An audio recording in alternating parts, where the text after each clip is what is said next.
Ya, nilai-nilai luhur Bugis Makassar yang biasa kita kenal sebagai Siri Napace, internalisasinya untuk saat ini sudah sangat kurang.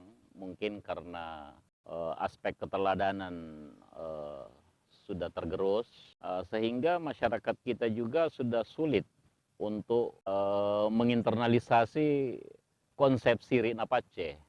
Dengan iklim informasi yang terbuka, jangankan sekat-sekat yang ada di ruang-ruang pemerintahan, bahkan di ruang rumah tangga pun, konsep Siri Napace itu sudah sulit untuk diinternalisasi.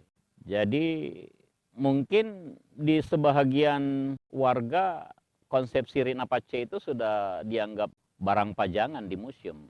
Kita bisa lihat sekarang ini untuk kondisi Makassar.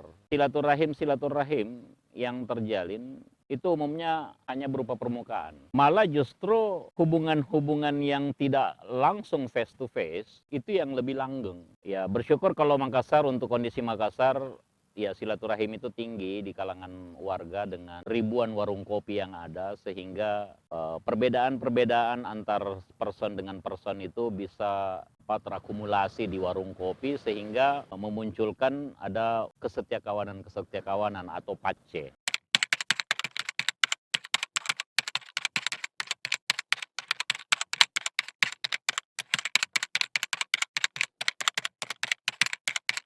Jadi saya melihat warung kopi justru punya peran untuk merawat pace di masyarakat Makassar. Nah, yang persoalan masalah siri. Masalah siri ini agak sulit dirawat lewat warung kopi. Kenapa? Kita bisa lihat, siri itu terawat di warung kopi, misalnya modelnya adalah, kalau ada seorang kawan yang sukses secara finansial, datang ke warung kopi, ketemu teman-teman, itu berbeda putaran jarinya yang seperti ini dengan putaran jarinya yang seperti ini. Di situ muncul sebenarnya pendidikan siri di situ. Nah, yang masalah kemudian orang yang terlalu sering dibeginikan oleh teman-teman warung kopinya, ya, teman-teman semejanya, ini jadi kurang sreg untuk mau lagi ke warung kopi, sehingga muncul kesenjangan. Kaitannya dengan kualitas demokrasi.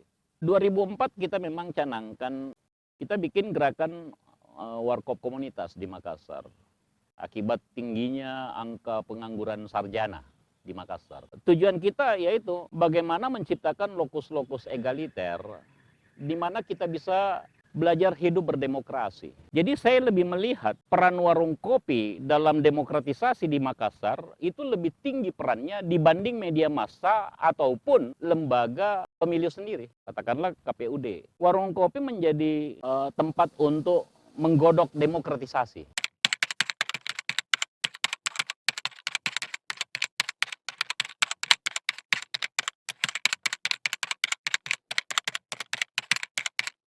Bahwa partai juga harus berubah, karena partai sekarang ini kan dia tercabut dari akar kepartaiannya karena hegemoni dari para pendiri atau pimpinan partai. Nah, sehingga bisa dibilang mati hidupnya partai tergantung pimpinan, bukan pada ranting-rantingnya, bukan pada anak cabang, bukan pada DPC. Yang muncul kemudian melahirkan oligarki, berkelindahan para elit-elit partai, antar partai, itu membangun konspirasi-konspirasi. Nah, ini yang menurunkan kadar demokrasi di Indonesia.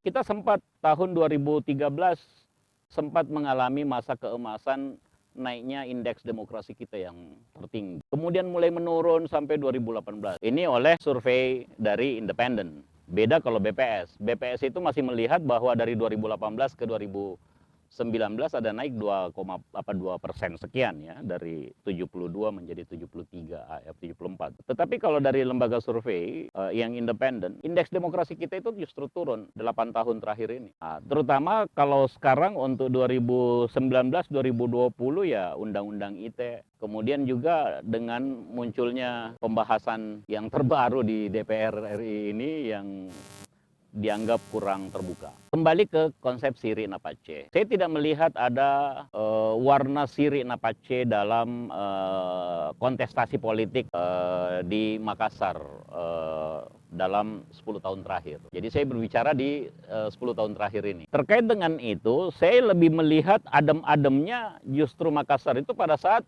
pelaksana tugas yang menjadi pimpinan, menjadi wali kota.